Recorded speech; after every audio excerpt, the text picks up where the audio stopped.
Okay, so today's stuff is on file input output.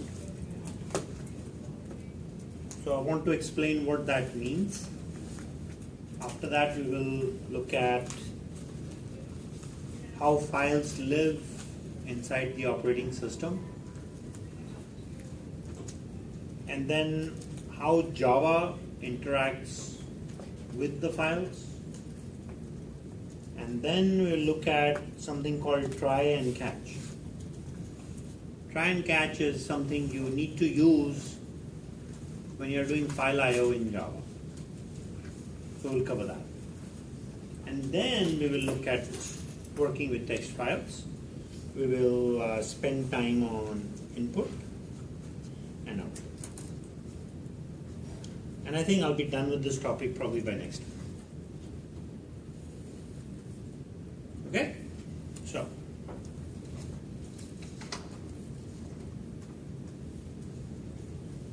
So file I/O.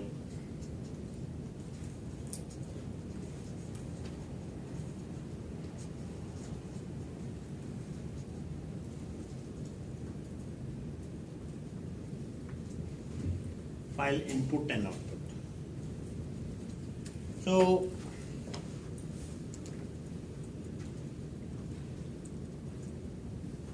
you have your hard drive, right? And hard drive can have a file on it. And let's say that file name is abc.txt. You all familiar with files that you write to disk, right? And then you have your operating system, whether that is Windows or Unix or whatever, right? And then you have the computer program.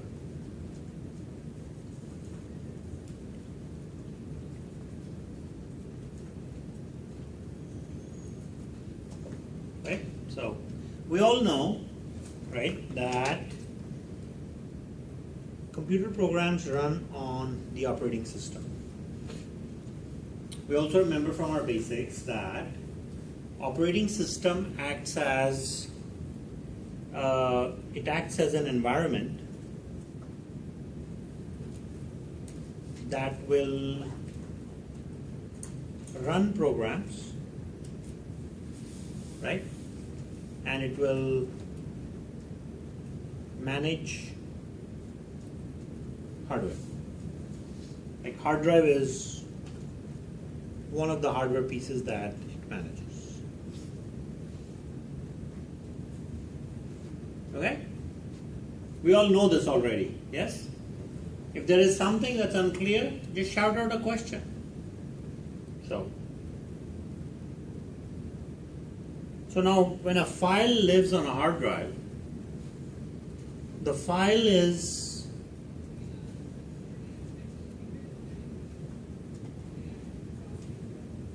contained in blocks.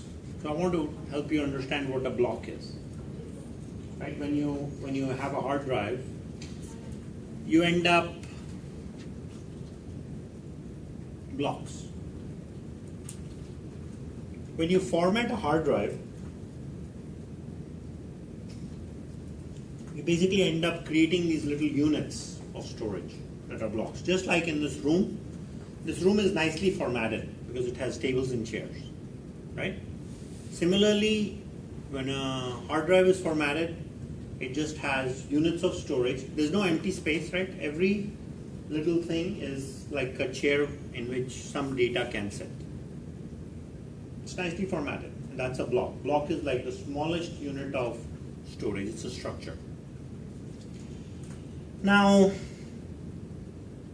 so to manage this hard drive, inside the operating system is a feature that's called the file system.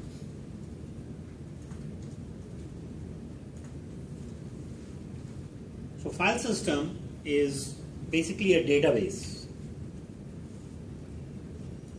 It's a database of files and file information. So what can we do with that?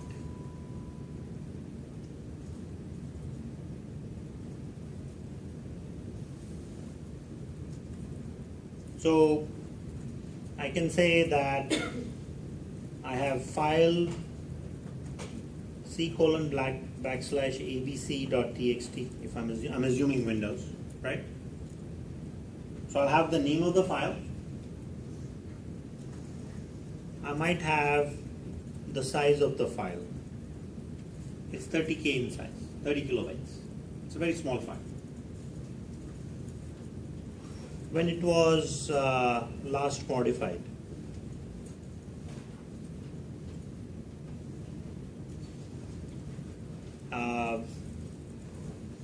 and more information. That's what I mean by file information, right? I might also have information here which blocks is the file stored in.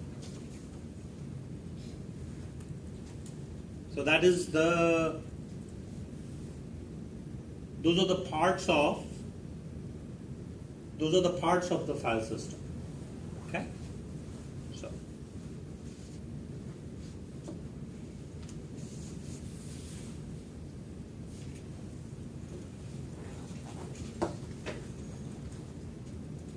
So far so good? Yep.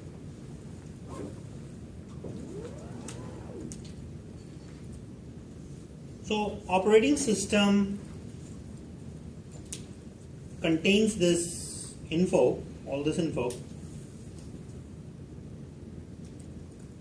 and for every file that's on the hard drive, it manages that info in its database. So file system is a database.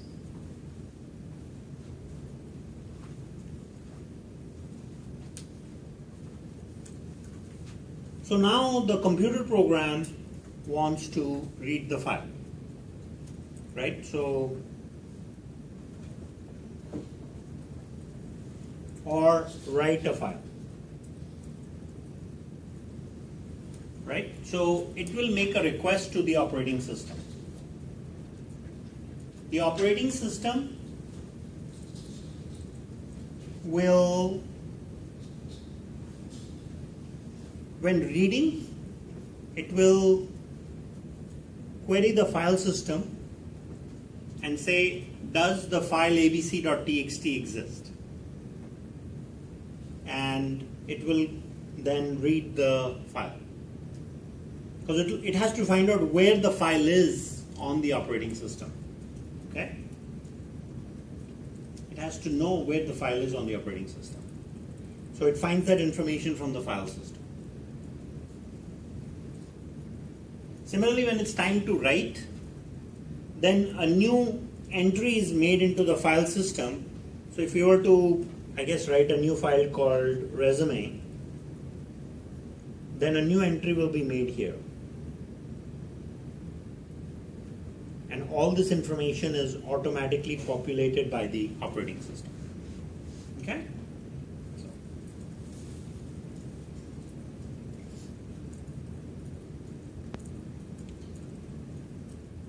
So this brings up another concept, right? That, I mean, if you understand what the operating system does for file I/O, and if you understand how the basic concept of how files are stored on a hard drive, right? And how the communication occurs through the operating system, then we are ready to talk about the next thing. So this is the basics of file I/O, if you will. Okay. Now, there are different types of files that are saved on disk. So I can either have text files or binary files.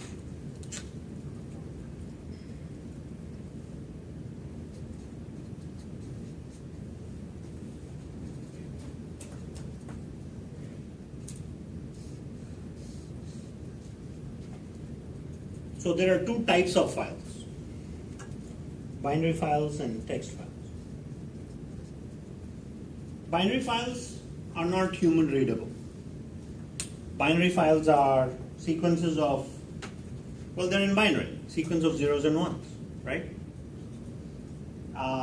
Text files are human readable. So if, let's say, your language of choice is English or another language, then you can have text files in human readable format. What kind of files will be slower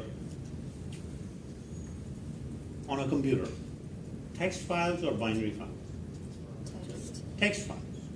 Because everything on a computer system is stored in binary, right? So the fact that everything is stored in binary, it's faster. Because it's the language of the computer system, you see. But when you have to start doing the conversion from binary to text or backwards, that's when things become a little bit slower. Because everything at the end of the day is stored as a sequence of zeros and ones. Okay?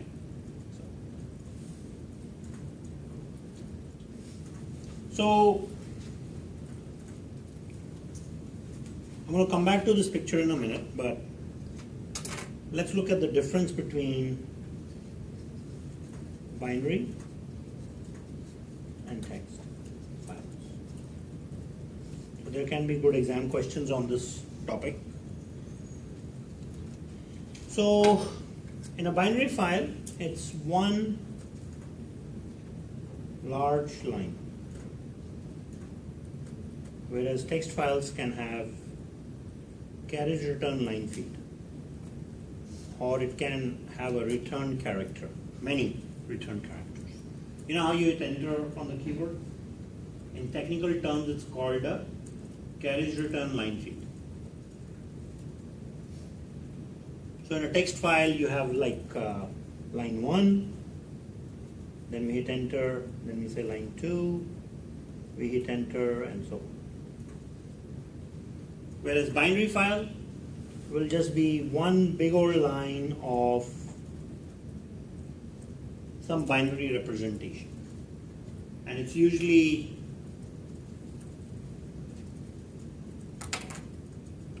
kind of cryptic, if you will, hard to read. So that's like the first difference. So what else, what are some of the other differences? So we can have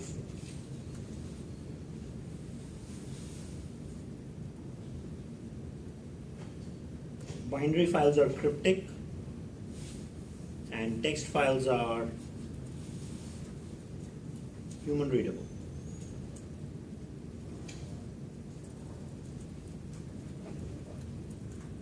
Binary files are fast, text files are slow.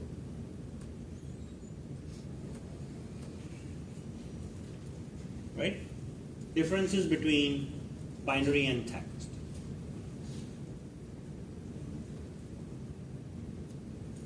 If you have like a text editor, Notepad, Microsoft Word or something, you can open text files.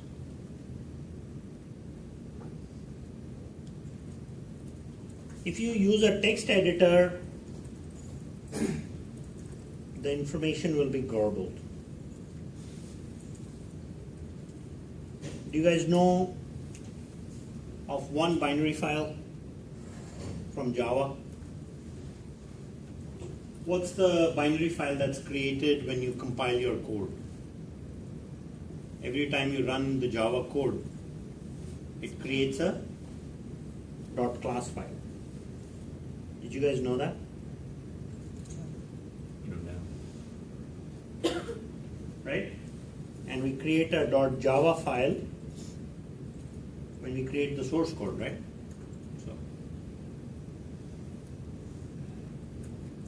So this is a text file. This is a binary. Try to open a dot class file, like for some of the programs that you have written. Try to open that file in a text editor and see what happens. It'll look garbled. Okay? So now you guys can hopefully see that a little bit better. Yeah?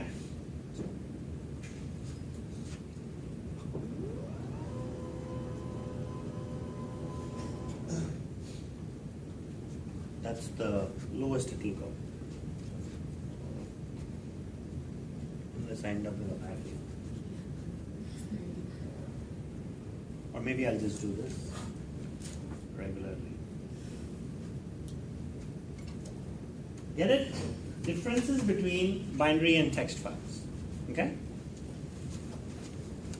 Now, we can have streams and files.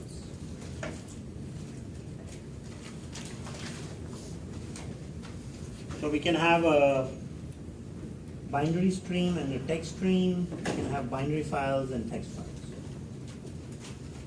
Okay? So I covered the concept of binary and text first, and now I'm going to explain or go over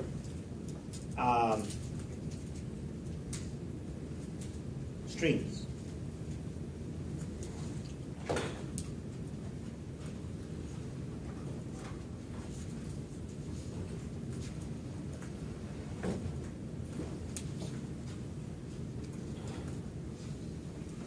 Remember this picture?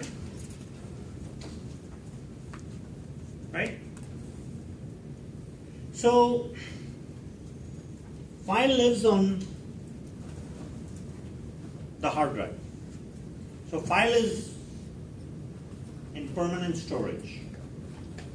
It can be read, it can be updated and written back to this. It happens all the time. You guys know, like if you're updating your resume, that's exactly what you're doing, right? You're opening the file using Microsoft Word, then you are making changes, and then you hit the save button and it saves. And what you are really learning right now is what Microsoft Word does for opening a file, showing it in the editor, and then saving, right? We're going to do all of that in a Java program. That's what I'm trying to cover. Okay? So when a computer program ends up reading a file,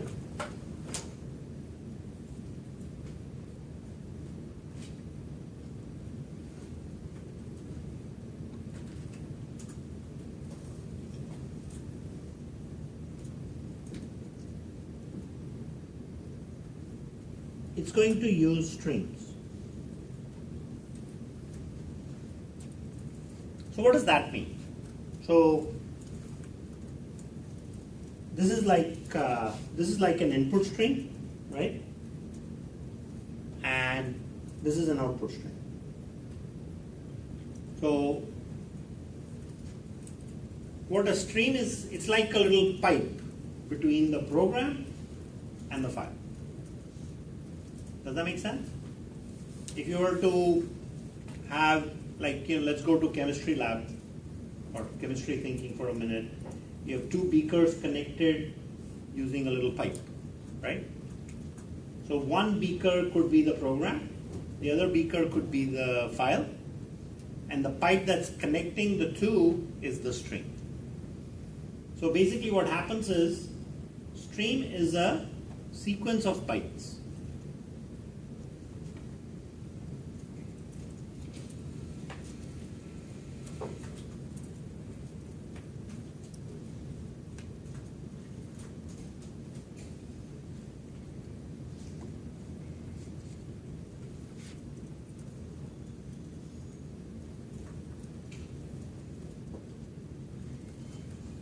Sequence of bytes. And what that does, the sequence of byte does, is it works one way or another. So it's not like in Java, it's not bidirectional. It is unidirectional. So you have input or you have output.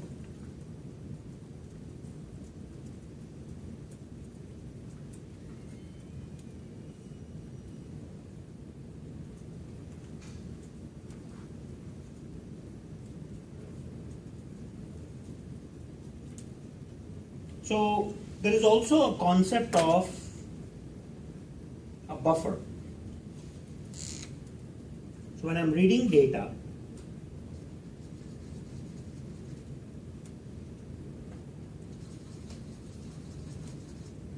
I can also have a buffer.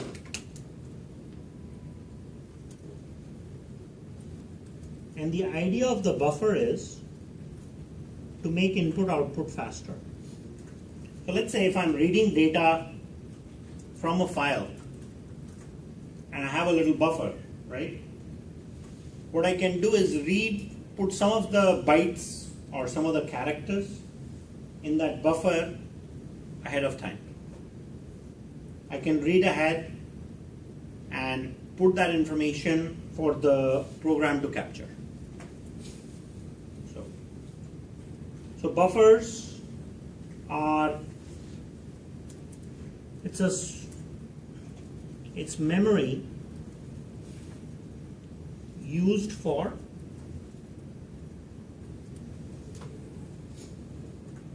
holding data temporarily for processing. I guess that's probably the most concise definition of a buffer I can give you. A small piece of memory used for holding data temporarily for processing. So there you guys should be able to read my writing now, or no.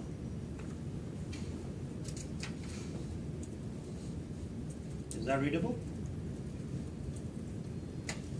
I like this magnifying lens. So, buffer is a small piece of memory that is used for holding data temporarily for processing.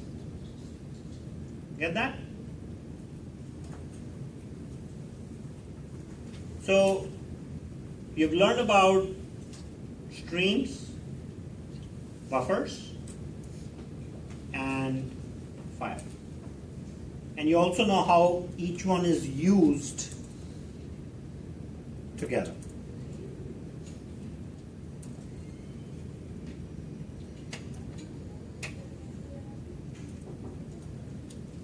So I've got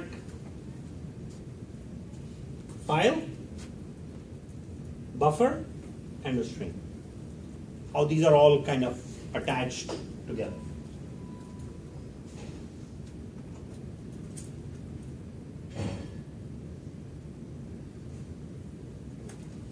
So the next thing is, this is all the what part of file IO, right? What is file IO? I think about all of these things together. But now the question is, how does file IO work? I mean, if you were to write a Java program and you were to read a file, how would you go about it?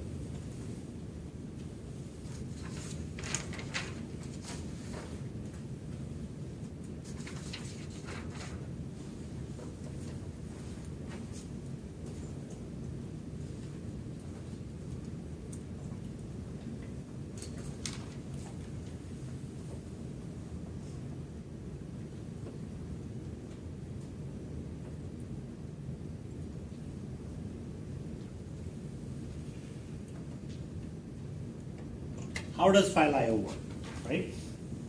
So from my program,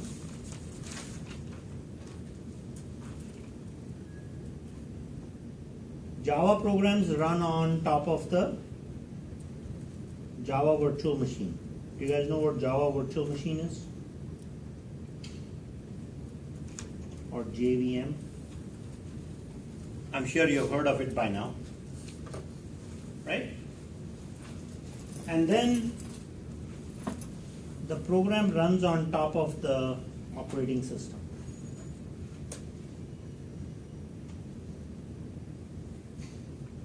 And then operating system has all this hardware, and we're going to deal with the hard drive, and it has a file.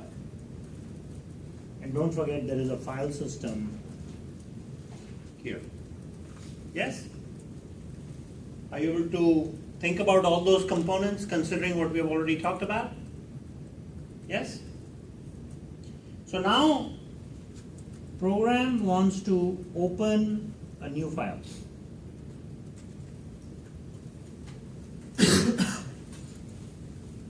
So it's like going into Microsoft Word and saying file, new file. So that sends a request to the Java virtual machine, which sends a request to the operating system, and operating system makes an entry into the file system, and operating system will also create the file on the hard drive, right? And it will, so file system is like many records, right? And let's say this is the one little record for the file that I'm about to create. And let's say that is that record is located at location LOC, right? So the reference of LOC is returned to the program. Does that make sense? So I say I want to open a file, right? I want to know all the time in my program where my file is on the hard drive. How do I know that? So what I do is, what the operating system does is it creates a new entry into the file system. It says, this is the location where I'm saving file information, right? So loc is a link to where file info is saved.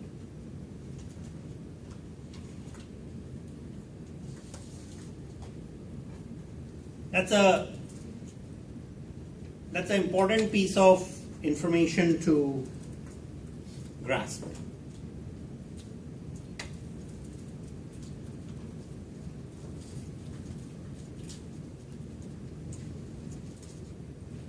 So in the file system, we make a new entry.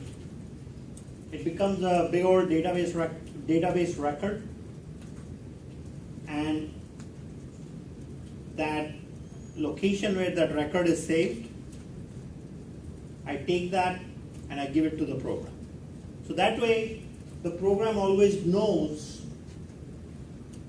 where my file info is, right?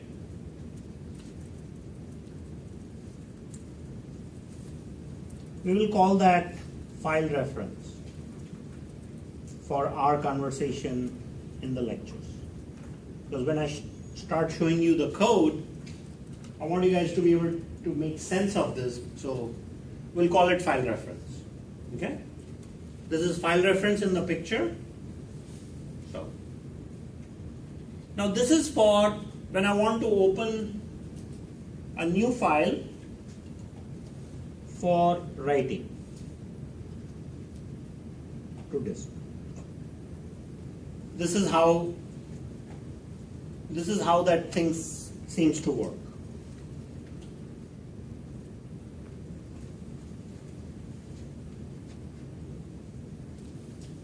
Then after the file is open, right, I can use write method to add data to the file.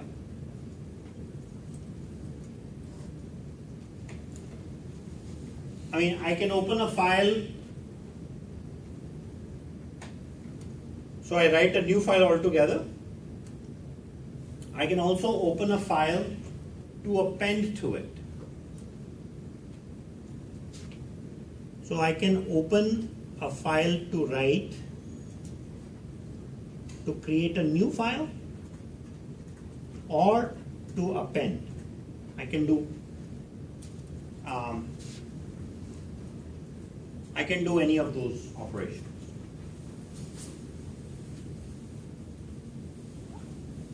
So, and then once I'm done writing, then I close the file.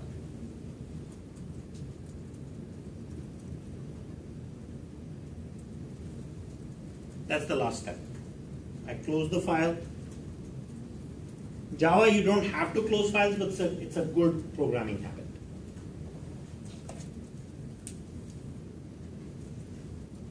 Okay?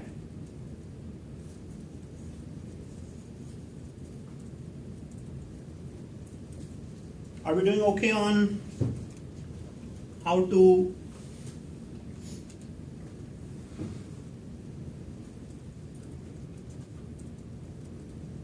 work with files in general?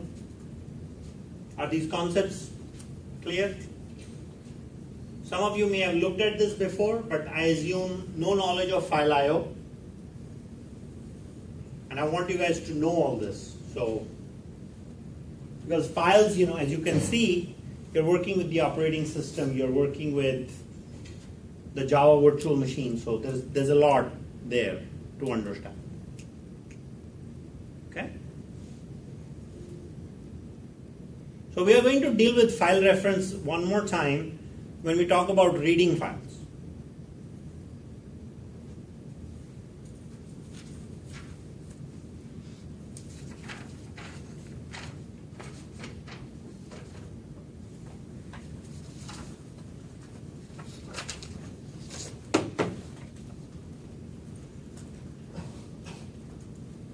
So, reading data from a file, how does that work? So again, I have my necessary evil Java program, JVM, operating system that has a file system, hardware that has a hard drive. So now the Java program says open the file for reading. We're trying to, arrow indicates that I'm trying to read. So I make that request to the JVM, goes to the OS. OS looks at the file system. And when I say open, I will give the file name. Let's say my file name is F1 or FL or whatever those two letters read to you. It's a name. So when I say open FL, it will look in the file system and it will say I either have a file name FL or I don't. See, for you to be able to read a file, it has to live on the hard drive. If it lives on the hard drive, there should be an entry into the file system, into the database. If I can't find an entry in the database, I'm not going to read it. I'm going to throw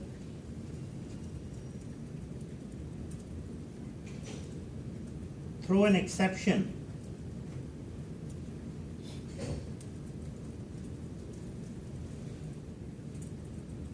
when there is no file named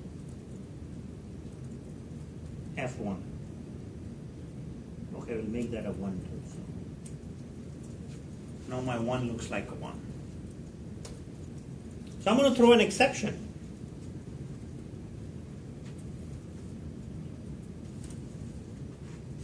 Okay?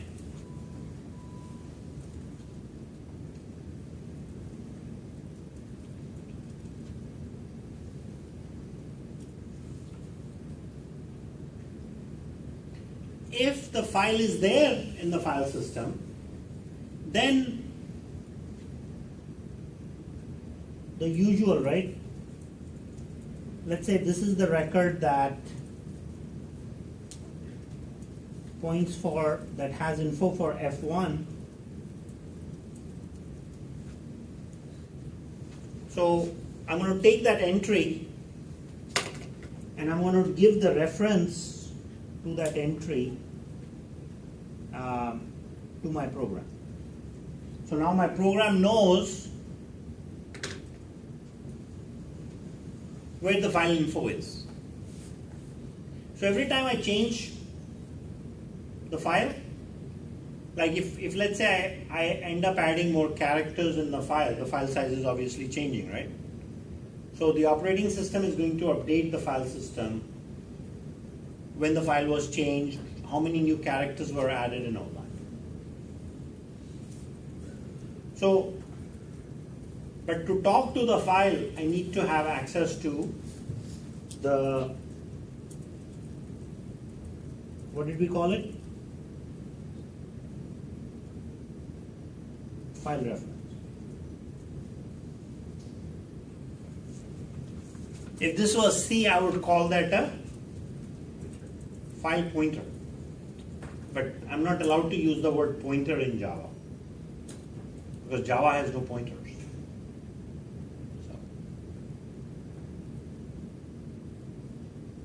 So now I'm going to read data. So once I go through all of this, depending on wherever that file location is, I have that reference and I'll have a stream to read the data.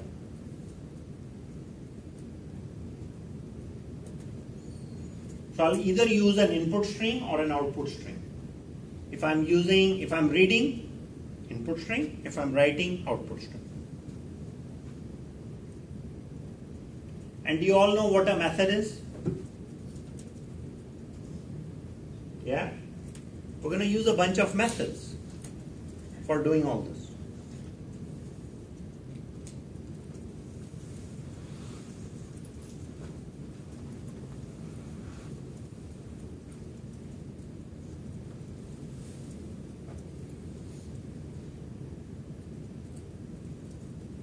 So then I'm going to call read methods.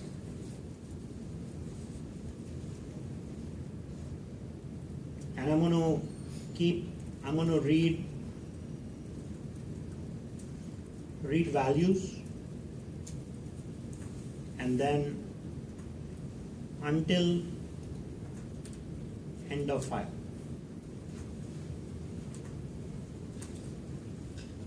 So whenever you read data from a text file, you're going left to right, top to bottom. Okay? That's always the direction. Versus in random files, you can jump around. But in a text file, it's reading sequentially. Left to right, top to bottom. And you read till end of file. Once you hit the end of file, you cannot go back. Cannot rewind.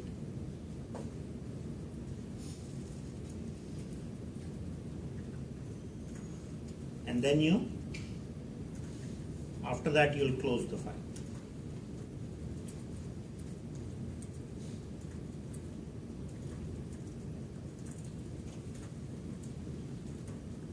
I have one more interesting concept to cover, which is how is the end of file determined? That's a great interview question always.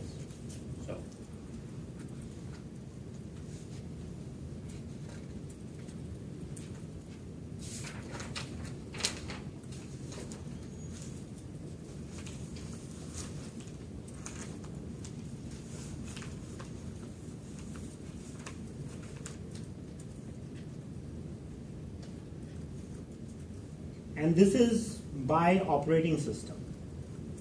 So let's say I call a read function and I'm reading 1 byte at a time, right? Or 1 character at a time. How does So usually the read function, if it cannot read anything, it's going to say I didn't get anything. It will return a null value. The ASCII value of null is 0. It will return a 0 or a null. So now the question is, how does the operating system make this determination, right? So I'm going to make this representation of how things are on the hard drive a little bit simple, just to explain this concept, right? Let's say this is the hard drive, and I have a bunch of blocks.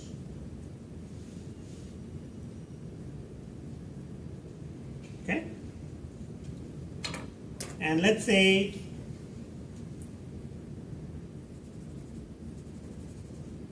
the file that I'm reading is saved in those 3 blocks.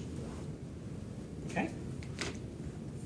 Now inside each block I might have few kilobytes of data, because each block is either 2 kilobytes or 4 kilobytes or 32 kilobytes. Whatever size is determined when you format your hard drive. Okay? So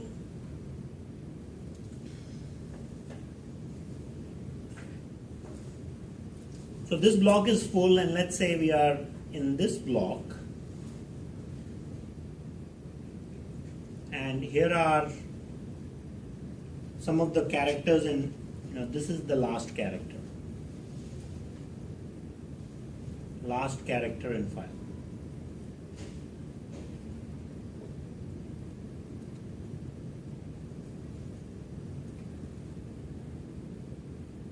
So I'm reading. So this is representing the file marker. File marker is the current character being read.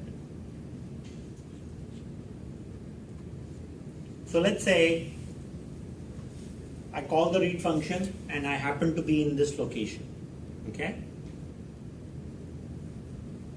I call another read, I go read the next character, and I keep doing that. But there's something special about this last character, right? So what the operating system does is, when the file marker is greater than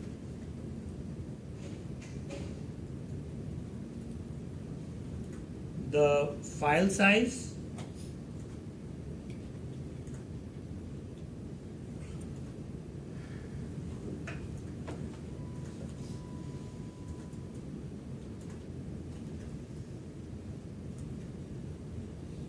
when the file marker is greater than the file size location.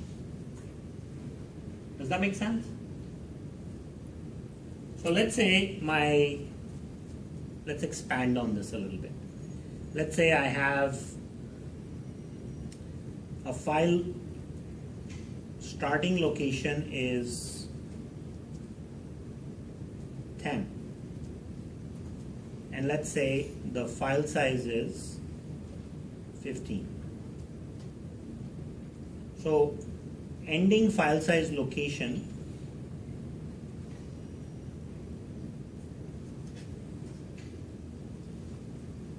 will be what? 25, right? So when file marker is at 26, that is the end of the file. I hope that this makes sense.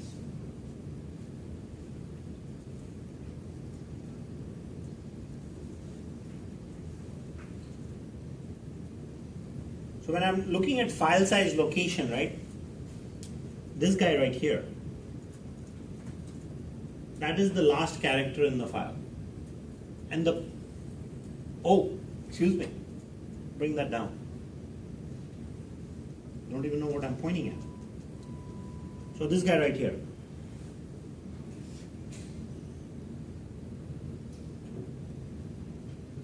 Okay? That last location is the last character in the file. And I'm trying to describe that. So I know the starting location where my files, the position where the file starts. I also know the size of the file. So when I take my current file location, if that becomes greater than starting location plus file size, then operating system says, okay, it's the end of the file. Does that make sense? So, it's a pretty common question. Sometimes, people say, oh, well, we'll throw a -1 inside the file and that is the end of file. That's never the case. Because you can always save a -1 as a character in a file. Or, oh, let me throw a null in the file.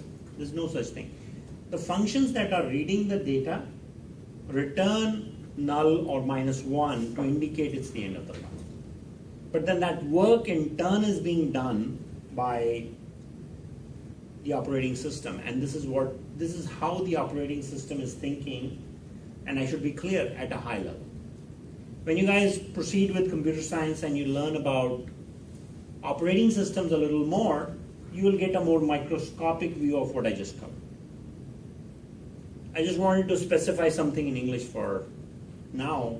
So when we look at the file IO code and we say the read method is returning null, we at least know what it means. Okay?